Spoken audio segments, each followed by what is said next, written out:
ஓம் ஸ்ரீ குருப்யோ நமः. ஹரிः ஓம். ஆத்மா பின்ன சிவாகாரம் சிதானந்தகனங்குஹம் பிரகாசம் விமலம் சாந்தம் பிரம்மண்யம் சமுபாஸ்மஹே. சாந்த பிரகாச ஆத்மகுகஜிதானந்தமண்டிதா பிரகாசானந்தமிதுநாசா குலஸ்ரேணி சதா ஜயதி. சத்குருச்சரணாரவிந்தாभ्यां நமः. மாத்ரா யாத்ர விராஜிதேதி விஷதா தாம் அஷ்டதா மாத்ருகாம் சக்திம் குண்டலினீம் சதுர்விததனும் யஸ்தத்வவின்மன்யதே. சோவித்யா கில ஜன்ம கர்ம துரிதாரண்யம் பிரபோதாக்னினா பஸ்மீகிருத்ய விகல்பஜாலரகிதோ மாதப்பதம் தத்வ்ரஜேத்.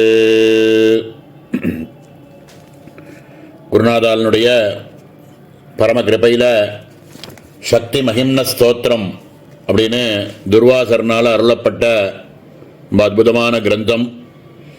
அதில் 7வது ஸ்லோகத்தை இப்போ பார்த்துட்டுருக்கோம். 5, 6, 7 அப்படின்னு சொல்லக்கூடிய 3 ஸ்லோகங்களிலும் வாக்பவ பீஜம் அப்படின்னு சொல்லக்கூடிய ஐம்காரத்தை ரொம்ப வசதியாக அதில் இருக்கக்கூடிய மகிமையை எடுத்து சொல்லிகிட்டு இருக்கார். இதில் முதல் 2 ஸ்லோகமாக இருக்கக்கூடியதை 5, 6 ஏற்கனவே பார்த்துருக்கோம். 7வது ஸ்லோகத்தை இப்போ சிரவணம் பண்ணுவோம். இந்த ஸ்லோகத்தில் இருக்கக்கூடிய முதல் பாதத்தினுடைய அன்வயத்தை பார்ப்போம். ஹே மாதः அத்ர யா மாத்ரா அதிவிஷதா அஷ்டதா மாத்ருகாம் சதுர்விததனும் சக்திம் குண்டலினீம் தாம் யஹ தத்துவவித் மன்யதே அப்படிங்கிறார். மாத்ரா யாத்ர விராஜதே அதிவிஷதா அப்படின்ற பதத்தில் ஹே மாதः அத்ர யா மாத்ரா அதிவிஷதா அஷ்டதா மாத்ருகாம் அப்படின்னு அன்வயம் பண்ணலாம். அதாவது ஐம்னு இருக்கக்கூடிய பீஜாட்சரத்தை அகாரம் இகாரம் அகாரம் சேர்த்தாக்க ஐ அப்படிங்கிற அக்ஷரம் வருது அப்படிங்கிறத ஏற்கனவே முதல் 5வது ஸ்லோகத்திலே பார்த்தோம். அதில் பிரபஞ்சத்தில் இருக்கக்கூடிய அத்தனை விதமான சப்தங்களுக்கும் மாத்ருபூதமாக இருக்கக்கூடிய அடங்கி இருக்கக்கூடிய எந்த ஒரு அகாரமானது அகாரம்னு சொல்லக்கூடிய மாத்திருக்கையானது ரொம்ப ஸ்பஷ்டமாக 51 அக்ஷரங்கள்லேயும் அகாரமானது இருக்குது. அது எப்படின்னா சாமவேதமயமாக சாமவேதத்தினுடைய ஆதி அக்ஷரமாக இருக்கக்கூடிய அகாரத்தை எடுத்துட்டு அது எல்லா அக்ஷரங்களுக்குள்ளேயும் அப்படியே உள்ளே இருந்துட்டுருக்கு. தது அந்தர்கதமாக இருக்குது. உயிரெழுத்து மெய்யெழுத்துன்னு சொல்கிறோம். அகாரங்கிறது முதல் உயிரெழுத்து. மெய்யெழுத்துக்களாக இருக்கக்கூடிய காக்க காங்கான்னு எடுத்துட்டோம் அப்படின்னா காங்கிற அக்ஷரத்துக்குள்ள இக்கு ப்ளஸ் அ க க அப்படின்னு சொன்னோம்னா இக்கு ப்ளஸ் அ அப்படின்னு சேர்க்குறோம். இப்படியாக 51 அக்ஷரத்துக்குள்ளேயும் இந்த அகாரமானது தது அந்தர்கதமாக இருந்துகிட்டே இருக்குது. இதை மாதிரி சர்வ பிரபஞ்சத்தில் இருக்கக்கூடிய சர்வ வஸ்துக்களும் வாக்பவமாக பரபிரம்மஸ்வரூபமானது இருந்துகிட்டே இருக்குது அப்படிங்கிறத புரிய வைக்கிறதுக்கு இவ ஒரு சில திஷ்டாந்தங்கள் எடுத்து காமிக்கிறார் இந்த ஸ்லோகத்தில். இதில் சக்திம் குண்டலினீம் சதுர்வித தனும் அப்படிங்கிறார். சக்தி அப்படிங்கிற எடுத்துனோன்னா சிருஷ்டி ஸ்திதி சம்ஹாரம் எல்லாத்துக்கும் ஹேதுவாக இருக்கக்கூடிய சக்தி எதுவோ அது சக்தி. சதுர்வித தனும் அப்படிங்கிறார். 4 விதமான சரீரத்தை எடுத்துட்டு இருக்கக்கூடியவர் அப்படின்னாக்க 4 விதமான தனு இங்கே என்ன அப்படின்னாக்க குண்டலினி ரூபமாக இருக்கக்கூடியது சமஷ்டி குண்டலினி அப்படின்னு மூலாதாரத்துக்கு கீழே இருக்கக்கூடிய குலசகசிராரம்னு சொல்கிறோமே அந்த இடத்துல குண்டலினியானது உறைஞ்சி இருக்கும் பொழுது அந்த இடத்துல சமஷ்டி குண்டலினியாக இருக்குது. அதுவே 3 ரூபங்களாக அதுக்கு மேலே இருக்கக்கூடியது 3 குண்டலினி. மூலாதாரமே இது நம்ம முதல்ல சொன்னது சமஷ்டி அப்படின்றது வந்து மூலாதாரத்துக்கும் கீழே இருக்கக்கூடிய குலசகசிராரத்தில் இருக்கக்கூடியது சமஷ்டி அப்படின்னது. ஆனால் அதை அகாரம் இகாரம் அகாரம்னு 3ஆக பிரிக்கிறோமே அது எப்படி இருக்குது அப்படின்னா அது வந்து குண்டலினி 3 விதமாக இருக்கும். அதுக்கு மேலே அக்னி குண்டலினி, சூரிய குண்டலினி, சோம குண்டலினி அப்படின்னு 3 விதமாக மூலாதாரத்திலும் மணிப்பூர் அநாகதத்திலும் மேலே இருக்கக்கூடிய புரோர் மத்திய இருக்கக்கூடிய ஆக்ஞா சக்கரத்திலும் இந்த 3 வடிவமாக இருக்கு. இதனுடைய சமஷ்டியாக இருக்கக்கூடியது வாக்பவ பீஜமாக மூலாதாரத்திலேயே உறைஞ்சிட்டு இருக்கக்கூடியது. அதுக்கு சக்தி குண்டலினி அப்படின்னு சமஷ்டி குண்டலினி அப்படின்னு பேரு அப்படின்னு இந்த இடத்துல 3ஆ காமிக்கிறார். இந்த மாதிரி யார் ஒருவன் தாம் அஷ்டதா மாத்திருக்காம் அப்படின்னு நம்மளுடைய ஆவரணத்தில் வரக்கூடிய 7வது ஆவரணத்தை எடுத்துட்டோம்னா 51 அக்ஷரங்களுமே எப்படி வருது அப்படின்னா 8 வர்க்கமாக பிரிக்கப்பட்டு வசின்யாதி வாக்தேவதாகா அப்படின்னு சொல்லுவோமே அந்த ரூபமாக அம்லேருந்து அஹா வரைக்கும் இருக்கக்கூடிய ஆலேருந்து அஹா வரைக்கும் இருக்கக்கூடிய 16 ஸ்வராட்சரங்கள் வசினி அப்படிங்கிற தேவதையாகவும் காவர்க்கம் சாவர்க்கம் டாவர்க்கம் தாவர்க்கம் பாவர்க்கம் யாரா லாவ அப்படிங்கிறது ஒரு 4 சேர்ந்து ஒரு வர்க்கம் சாஷாசா ஹாலாட்ச அப்படின்னு இருக்கக்கூடிய அக்ஷரங்கள் 8வது வர்க்கமாகவும் பிரித்தோம் அப்படின்னா வசினி காமேஸ்வரி மோதினி விமலா அருணா ஜெயினி சர்வேஸ்வரி கௌலினி அப்படின்னு சொல்லக்கூடிய வசின்யாதி அப்படின்னு சொல்கிறோம். வசினி இத்தியாதி அப்படின்னு ஆரம்பிக்கக்கூடிய 8 விதமான வாக்தேவதைகள் இவர்கள் தான் நம்மளுடைய லலிதா சகஸ்ரநாமத்தை கூட சொன்னால் இது ரகசிய யோகினி அப்படின்னு பெரியவாளுக்கு. இந்த ரகசிய யோகினிங்கிறதுனாலேயே சகஸ்ரநாமத்துக்கு கூட ரகசியநாம சாகஸ்ரம் அப்படின்னே ஒரு பேர் உண்டு.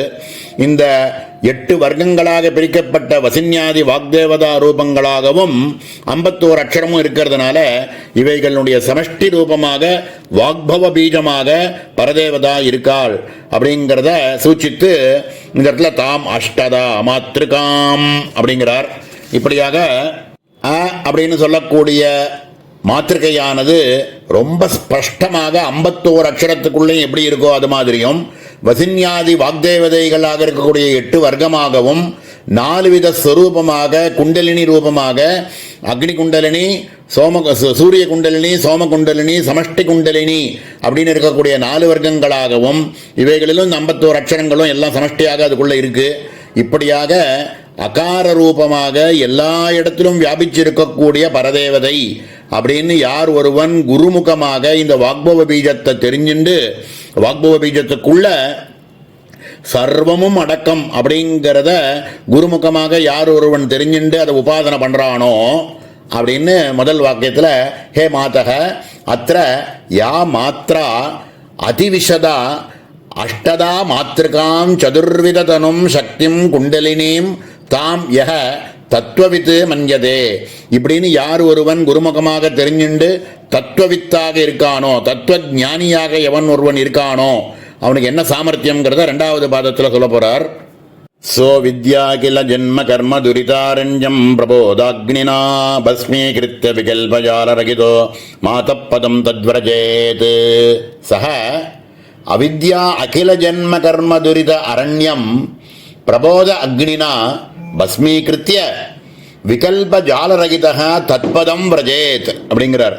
ரொம்ப இந்த மாதிரி குருமுகமாக யார் ஒருவன் இந்த வாக்பவ பீஜத்தை தெரிஞ்சுண்டு இந்த 3 குண்டலினி ரூபமாகவும் 8 வர்க்கமாக இருக்கக்கூடிய வசின்யாதி வாக்தேவதா ரூபமாகவும் சக்திகளாகவும் சிருஷ்டி ஸ்திதி சம்ஹாராதி சிருஷ்டி எல்லாத்துக்கும் காரணமாகவும் இருக்கக்கூடியது இந்த வாக்பவம் அப்படின்னு குருமுகமாக தெரிஞ்சுண்டு ஜபம் பண்ணிட்டு இருக்கக்கூடிய ஒரு ஞானியா இருக்கக்கூடியவன் இருக்கானே தத்துவவித்து அவன் சக அவித்யா அகில ஜென்ம கர்ம துரித அரண்யம் அப்படிப்பட்ட ஒரு ஞானி தத்துவஞானி தியானிக்கிறானோ அவன் எல்லா பிறவிகளும் இதுக்கு முன்னாடி நடந்த எல்லா பிறவிகளிலும் அவன் செஞ்ச எந்த ஒரு கர்மமோ பாபமோ எல்லா காரியங்கள்னால் பண்ண ஏற்பட்டின பந்தத்துவங்கள்னாலேயோ கர்மமும் பாபங்களும் என்னென்னலாம் இருந்ததோ அவைகளெல்லாம் எப்படி இருக்குது அப்படின்னா பெரிய ஆரண்யம் மாதிரி பெரிய காடு மாதிரி இருக்கான். அது மாதிரி இருக்கக்கூடிய அஜ்ஞானமாக இருக்கக்கூடிய அஜ்ஞானத்தை ஞானம் அப்படின்னு சொல்லக்கூடிய அக்னியில் பஸ்மமாக்கி சாம்பலாக்கி விகல்பங்கள் கூடிய எந்த விதமான விகல்பங்களோ எந்த விதமான சந்தேக விபரீதங்கள் எல்லாம் போய்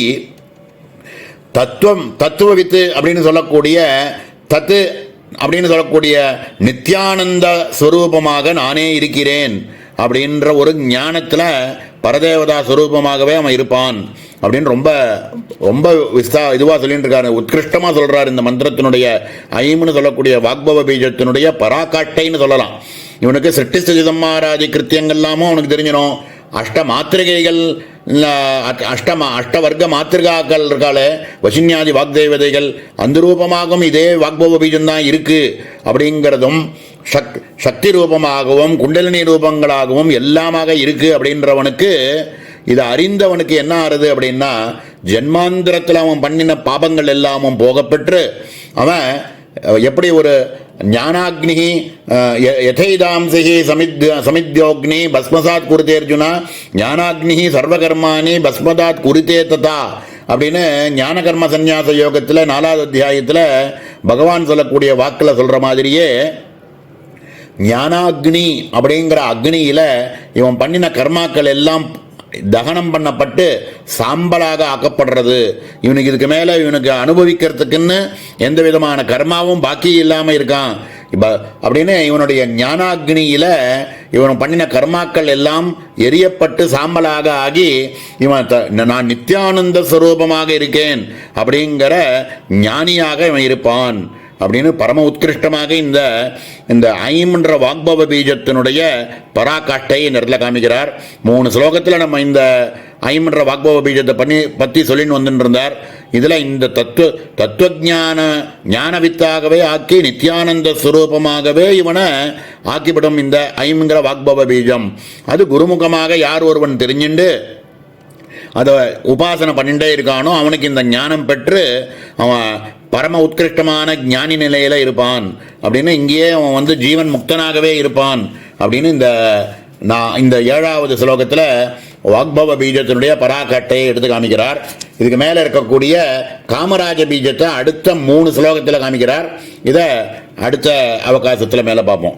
ஓம் சகனா பவது சகனோ புனக்து சக வீர்யங்கரவாவஹை தேஜஸ்வினாவதீதமஸ்து மா வித்விஷாவஹை. ஓம் சாந்தி ஷாந்தி ஷாந்தி.